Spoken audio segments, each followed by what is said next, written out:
Existem tantas conexões entre a esquerda e os cartéis de drogas no Brasil, é muito bizarro. E olha só que maluquice, em 2022 a gente não podia reportar essas coisas. Nós recebemos ordens do Moraes. Olá, é Edu Carvalho, melhor canal de corte do YouTube. Fala pessoal, se você curte o meu conteúdo, saiba que ele só continua porque tem gente que apoia. E você pode fazer o mesmo com um pouco mais de $5 por mês. Simples, entre em www.paulofigueiredoshow.com/apoie e use o cupom da descrição e tá pronto. Desde já, meu obrigado. Mas vamos continuar no Alexandre de Moraes. E eu sei que vocês não querem falar disso porque vão voltar pro Brasil e ele não quer voltar. Ei, mas aqui eu quero voltar sim. Ele quer voltar sim, vamos acreditar. Entendi o que você tá querendo saber. Como que o Alexandre de Moraes conseguiu todo esse poder? Quem deu esse poder pra ele, né? É isso aí. A primeira pergunta é, quem deu esse poder pra ele? E a segunda é, o que acontece nos bastidores?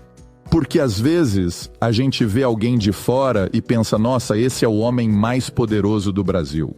Mas na verdade são essas pessoas que ninguém conhece e estão agindo nos bastidores. Ele é mesmo o Bambambam? Ou tem um outro cara manipulando e se escondendo atrás do Alexandre de Moraes? Ele é o cúmplice que foi escolhido para ser o rosto para todas as injustiças absurdas acontecendo no Brasil. Escolhido por quem? Vamos chegar lá. O Paulo pode falar um pouco melhor sobre isso. Aí voltamos ao Biden. E outros, incluindo a administração Biden. Existem até forças internacionais influenciando as coisas que estão acontecendo no Brasil. Quais países, por exemplo? A gente pode citar vários. Bom, principalmente os Estados Unidos. Os da Estados comunidade Unidos. internacional, todos os países que vão para Davos e para o Fórum Econômico Mundial. Então, por exemplo, o Supremo Tribunal estava presente, não todos, alguns juízes do Supremo, não o Moraes, mas o presidente do tribunal, o chefe de justiça, que é o Barroso, ele estava em Davos esse ano.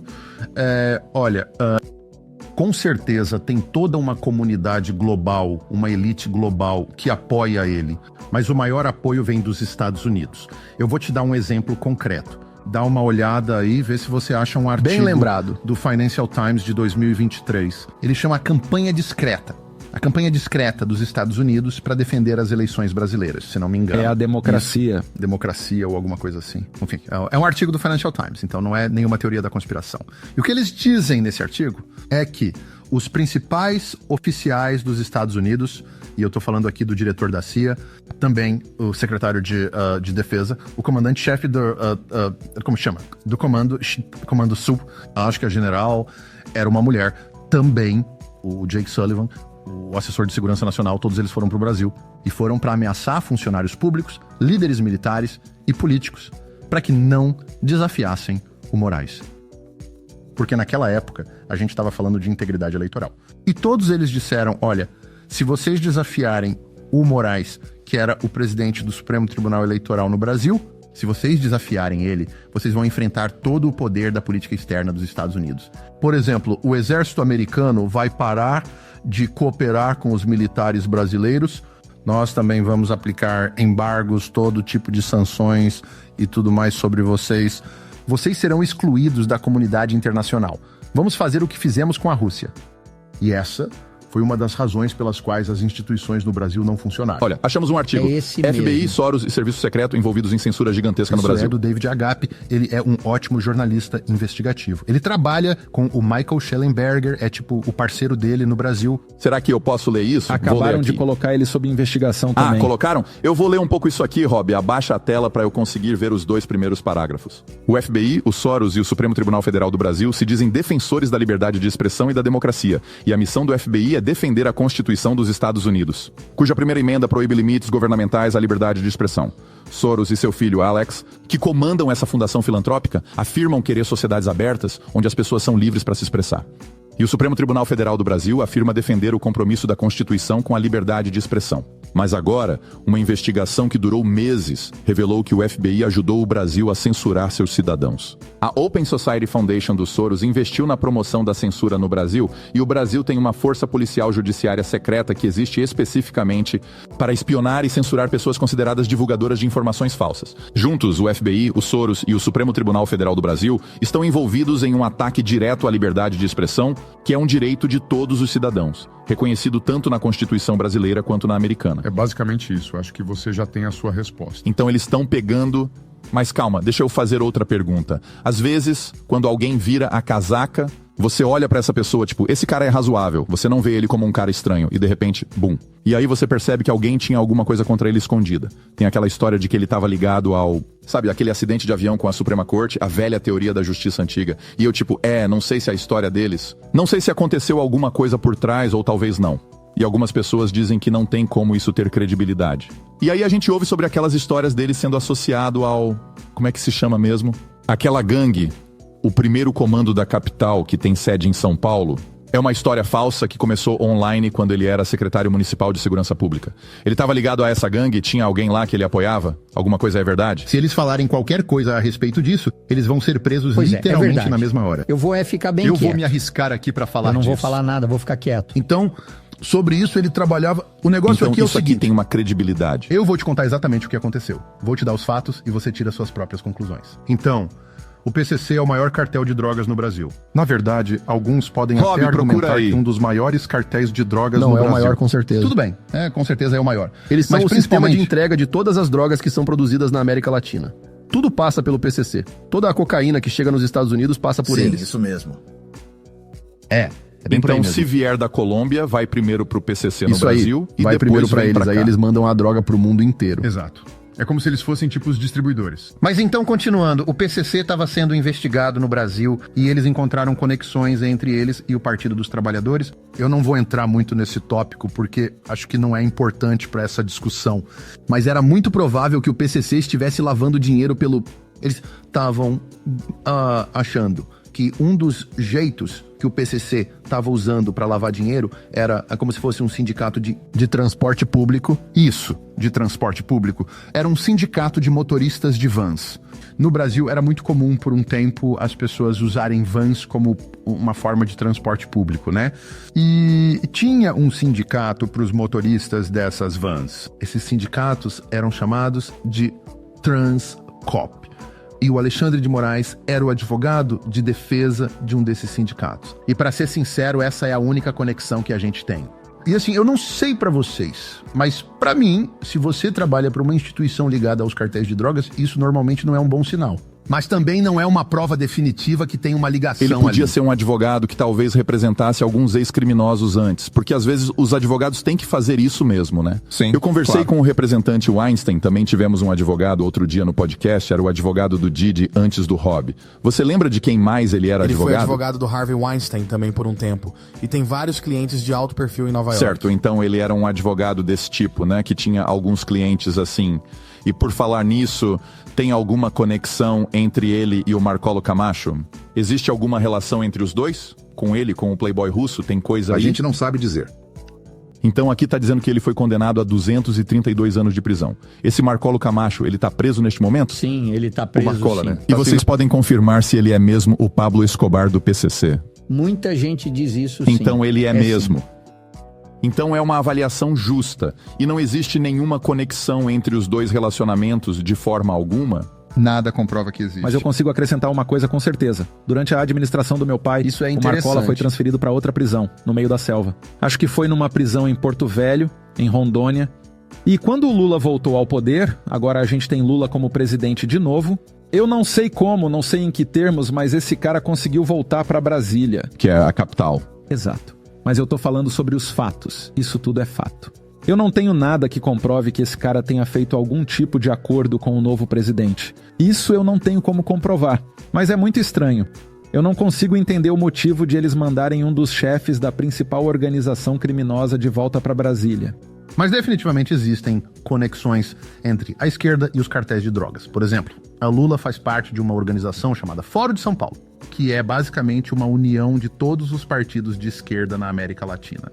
Uma das principais organizações para a fundação do Fórum de São Paulo é a FARC, as Forças Armadas Revolucionárias da Colômbia, que controlavam todas as drogas de lá até se tornarem um partido de esquerda. Mas perceba que eles são membros fundadores dessa união. Existem tantas conexões entre a esquerda e os cartéis de drogas no Brasil, é muito bizarro. E olha só que maluquice, em 2022 a gente não podia reportar essas coisas. Nós recebemos ordens do Moraes. Eu apareci na televisão no horário nobre. Eu tava na TV a cabo, querendo expor as conexões que o Lula tinha com os cartéis de drogas e não consegui por causa das ordens judiciais do Moraes. e tudo que eu ia falar acabou sendo comprovado. Na verdade, eles já conseguiram interceptar uma ligação telefônica desse cara, o Marcola, e um outro líder do PCC, onde eles estão falando claramente que apoiam e endossam o Lula e estão torcendo para ele ganhar. Em que ano outro foi líder isso? do PCC e esse cara que tá Não, aí, em o que ano foi? 2022. Isso Isso foi agora, em 2022, durante Então, enquanto ele estava preso, enquanto ele tava preso. quem interceptou isso? Quem interceptou a Foi ligação? a Polícia Federal mesmo. Mas então por que quem era o presidente em 2022? O Bolsonaro? Bolsonaro. Tá, entendi. Eles tinham altas conversas. Exato. O áudio mostra que eles tinham vários Dá diálogos. pra ver certinho que eles estavam acostumados a conversar. Eles podiam debater entre si, podiam negociar com eles, com Mas esse pessoal com o todo, mas com o Bolsonaro, Bolsonaro eles não conseguiam Ele negociar. disse no áudio que com o Lula, a vida dele seria muito mais fácil, tudo vai ser muito melhor pra eles. Exatamente. E desde que o Lula voltou ao E poder, todo mundo ouviu isso. isso que é engraçado. É uma investigação da polícia que se tornou pública. Eu postei sobre isso nas minhas redes sociais e o Moraes mandou remover.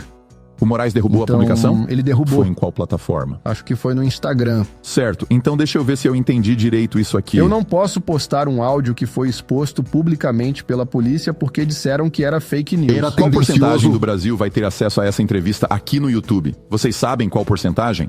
Não sei, talvez 10, 15%. Beleza, 10 a 15%. Bom, e acesso todo mundo vai Claro, ter. a gente vai postar nas nossas redes sociais e isso vai crescer muito. O Nicolas vai postar, o Eduardo também.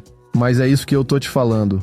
Eu tenho medo de postar isso e em 10 minutos ter a Polícia Federal baixando lá na minha casa. eu entendo completamente, mas o que eu quero dizer é qual porcentagem? Tipo, hoje eu postei um tweet e o tweet na verdade era uma pergunta. Eu perguntei, qual a sua opinião sobre o Alexandre do Brasil? Ele é mesmo o homem mais poderoso do Brasil? E essa foi a postagem menos curtida e menos comentada que eu já tive. Pelo menos é a menos curtida desse ano, de tudo que eu postei. Não sei se é porque meu público não liga muito pro Brasil, ou talvez seja porque esse público até tá por aí, mas as pessoas que se interessam por isso acabam não vendo. Aí eu entrei nas suas contas e vi que quando vocês tweetam, vocês têm muito tráfego. Então, as pessoas do Brasil veem as suas coisas. Talvez o meu público não se interesse tanto pelo que está acontecendo no Brasil, porque eu não sou brasileiro e eu não falo sobre Eu isso. retuitei seu post.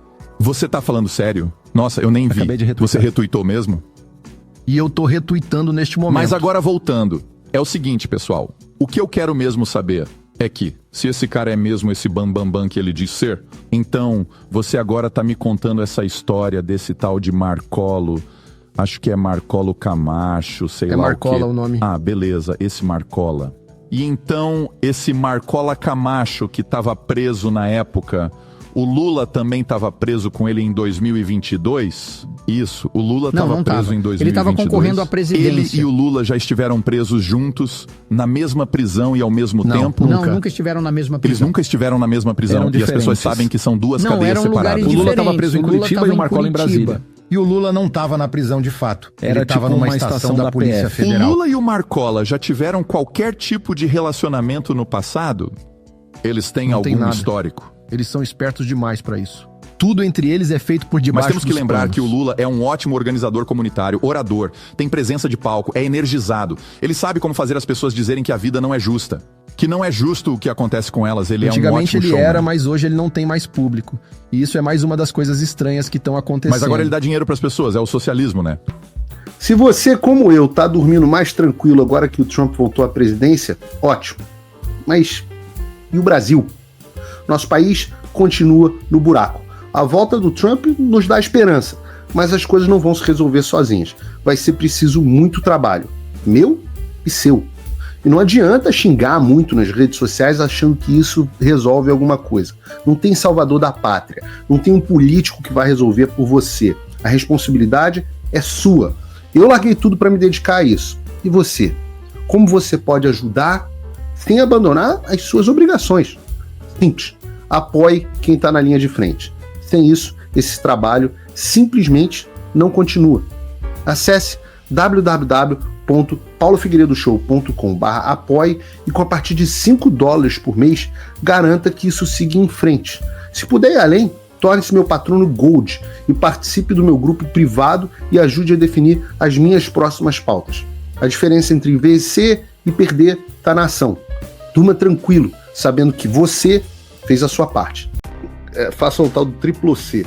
Curta, comenta, porque a integração do chat ajuda muito, e compartilhe.